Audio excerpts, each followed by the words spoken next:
All right. Welcome back to the GSMC Wrestling Laureate Podcast, brought to you by the GSMC Sports Network. Just to kind of reflect on what we talked about real quick, we had our AEW Dynamite review, and we talked about our Thursday Night Wrestling preview. Tonight on TNA, they're going to have the best tag team match in TNA Impact history. Honestly, probably the best tag match in wrestling history. An 8-on-8 champions against All Stars. That's pretty badass. Definitely love and respect that. Love AEW, love a TNA in terms of that. But, of course, let's move on to the next segment. We have Uncle Howdy coming soon. WWE has teased Uncle Howdy for such a long time. Obviously, he was teased back in early 2023, but of course, he had the unfortunate passing of Bray Wyatt. So the storyline never really kind of finished. But definitely glad to see it coming back to life. And just remind you guys to use the tips and donations link to kind of tell me what you guys feel about everything you've heard on this show. Tell me what you like, tell me what you don't like, tell me how you think I can improve as a host. Love the audience. The show to be a lot funner with you guys, got to be honest. So yeah, don't be afraid to hit up the chat. There's no such thing as a wrong answer in terms of, talking about wrestling. So don't be shy. Don't be shy at all. So yeah, we love peace, love, and positivity at the GSMC Sports Network.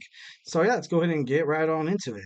So like I said before, Uncle Howdy recently has been teased to like, oh God, like you can't even have an episode of like Raw or SmackDown without seeing I don't think I've seen a QR code crash on NXT, but don't quote me on that. But I it's it's getting it's about time. It's about time. I want to see this guy. I want to see what they decide to do with this story. Absolutely excited. So let's get on into it. So we have his family currently being built up, the Uncle Howdy family, and just kind of reflect, just kind of real quick, my opinion or my gist about Uncle Howdy.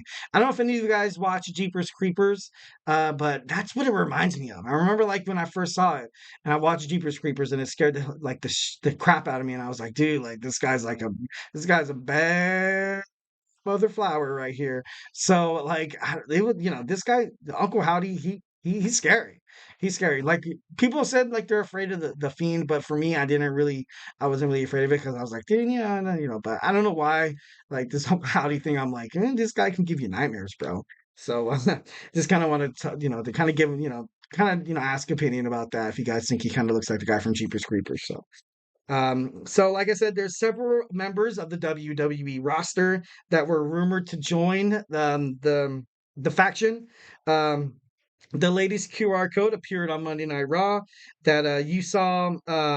Basically, you saw a floppy disk with the name Witch on it, and along with the date, Thursday, May 16th, 4 p.m. Obviously, it's today.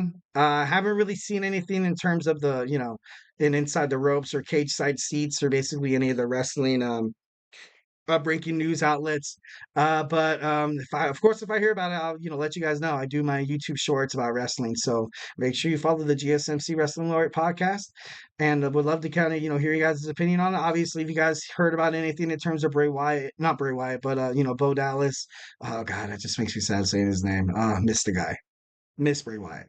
But like, if you guys hear anything, like, definitely hit me up in the chat. Talk about Uncle Howdy. How do you want this to go? So yeah, the last QR code. So I guess this was supposed to be what the first member, of the faction was supposed to appear or reveal themselves on. I have not yet checked social media or anything like that. So perhaps maybe they did on like via Twitter/X or Instagram or TikTok or whatever. But I'm interested to find out who's going to be part of the faction because there was another image that contained Roman numerals, and those Roman numerals were converted to several dates and the birthdays, for birthdays to be exact. So the dates matched up to be the birthdays of Dexter Loomis, Nikki Cross, Joe Gacy, and the other one was it was off by like 6 days, but the other one was Eric Rowan. Eric Rowan. So you kind of had those dates in Roman numerals. Um, kind of did a little bit of research, and I was like, okay, so for sure you're gonna have those four guys. I knew like it was kind of speculated and stuff like that, but it's gonna be interesting. It's gonna be interesting. You kind of have Bo Dallas. Bo Dallas was always kind of like that younger, he was the younger brother of Bray Wyatt, but he didn't really have much success in the WWE. He was teamed up with Curtis Axel, and they were the rated R superstars like Hitman. Um, he was the Bo Lever. He was in the Nexus. And I don't know, I just see a whole bunch of these superstars that were kind of never really given the chance they kind of deserved. Like, for example, you kind of have Nikki Cross. Nikki Cross, she came in like hot from WWE NXT. She had this like lunatic fringe kind of thing to her.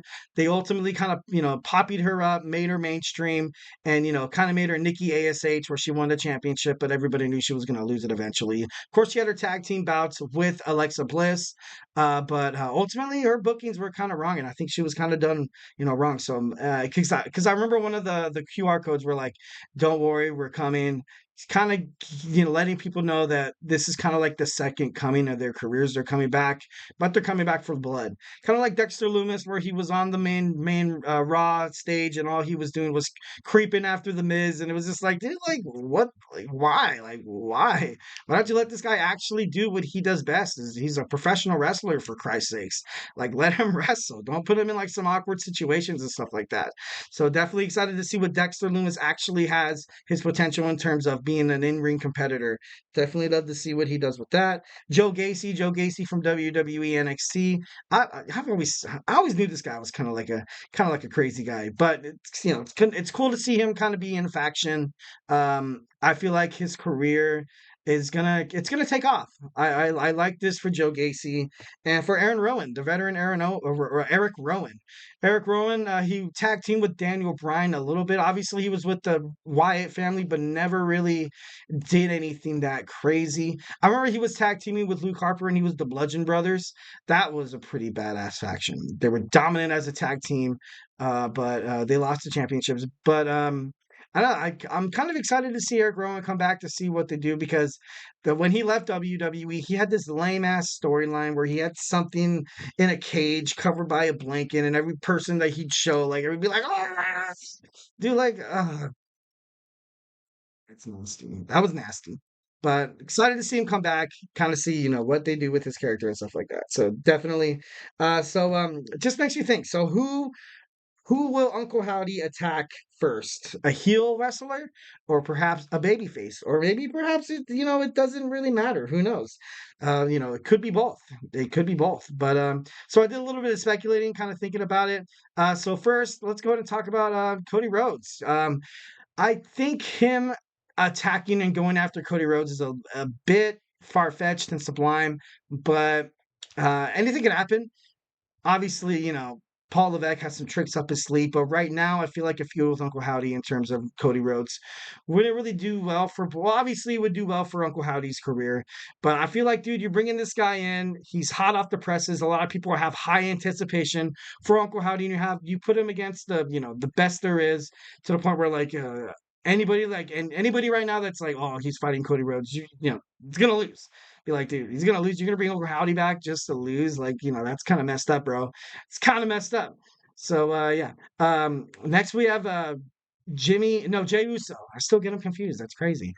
Jay Uso, main event Jay Uso, recently on Twitter, he took to social media and he said the Fireflies are mine now. I'm the Eater of Worlds, which was actually pretty interesting. Maybe kind of like a little hidden message there, perhaps.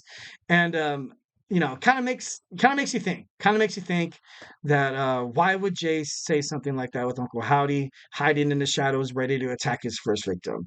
I don't know. Obviously, he thinks the Fireflies are on his side, but were the Fireflies there to kind of warn Jay that something's coming after you, bro? Like, maybe like something like that could be partially part of it.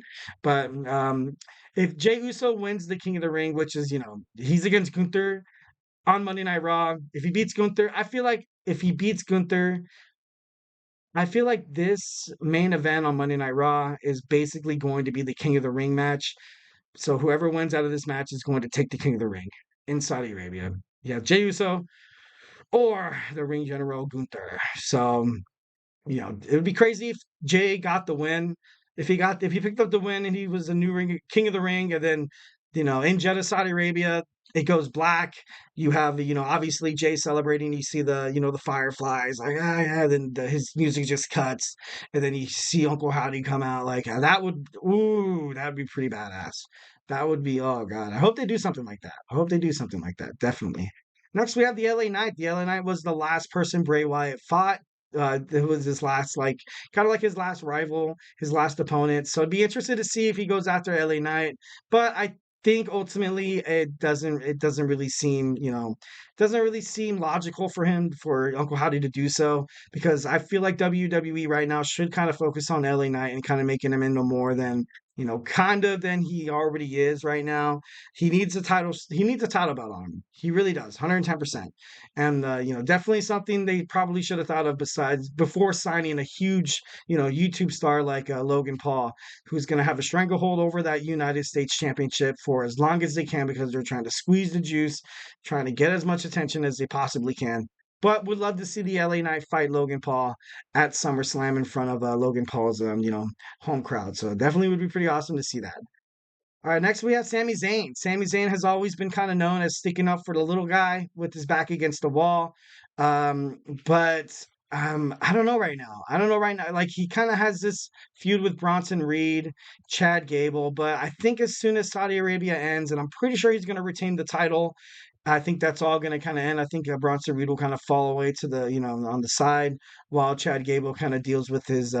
He's going to have a rival with Otis, especially after what happened on Monday Night Raw, where he slapped the taste out of Otis's mouth.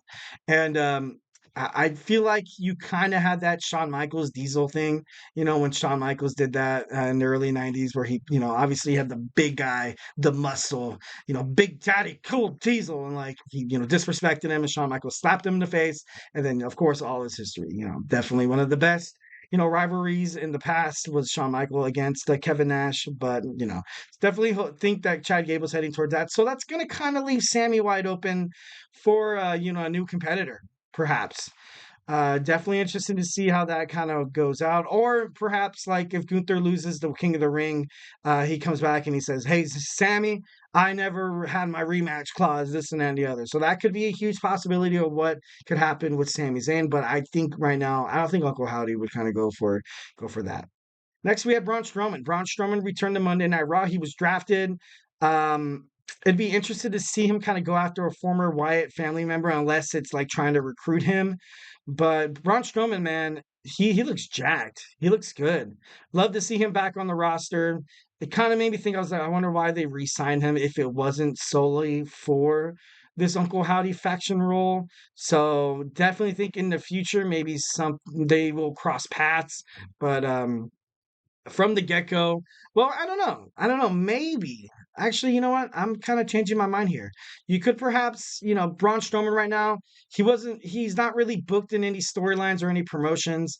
It'd be kind of cool to kind of see like that, like Braun Strowman work with Bray Wyatt's brother, Bo Dallas, and like, kind of, have a rival where they fight each other and kind of like put them both back on the map in WWE. I think that would be pretty cool. Kind of a way to honor, kind of Bray Wyatt, because, Bray kind of inserted both of them into this role in terms of like WWE. So, definitely think that would be pretty cool. Next, we have Randy Orton. Randy Orton was a future member. He was a past member of the Wyatt family. Obviously, that didn't work out. He fought, Bray Wyatt in like the farmhouse match and was crazy, lit on fire and stuff like that. And I think they had that crazy match at WrestleMania where there was bugs in the ring and stuff like that. That was pretty crazy. That was interesting. So, but honestly, I don't think that he would go after Randy Orton right now. I think they're going to be on SmackDown for sure. Oh, I don't even know where they're going, because technically none of them are drafted. None of them are drafted. So right now they're free agents to kind of roam, free agency, and to find out which show is better for them. And right now on Raw, you kind of have the demise of the Judgment Day kind of going down. And then on SmackDown, you have the Bloodline and Cody Rhodes. And I don't know which wrestling brand needs the Uncle Howdy storyline more, Raw or SmackDown. So honestly, right now I'm stumped. I don't know who they're going to attack. So yeah, next we have Bobby Lashley. Bobby Lashley, of course, is probably one of the first names that I thought of in terms of when Uncle Howdy comes back, because that's what he was feuding with. They were supposed to fight at WrestleMania 39. Didn't happen because of the unfortunate passing of Bray Wyatt. But it'd be interesting to kind of see a Pride versus the Wyatt, well, the Howdy family. I don't know what their faction name's going to be. I hope it's something pretty badass. But so you have the Street Profits. They did lose that tag team match against A-Town Down Under. I kind of thought that was going to be a way to kind of, kind of bring forth up the Pride versus Logan Paul and his goons, A-Town Down Under, and where Bobby Lashley would fight Logan Paul for the United States Championship. Right now, Bobby Lashley is injured. I don't know when he's medically cleared to come back to wrestling, but you could definitely keep that in your back pocket. You don't know if that's going to be, part of the future in terms of the Uncle Howdy thing. Would be interesting because, like I said, they were supposed to fight in WrestleMania 39. So, definitely love this, see that. Absolutely 100%. So, yeah. Hey, guys, don't go anywhere. Next segment, we're going to talk about Billy Corgan and the National Wrestling Alliance. So, hey, guys, don't go anywhere.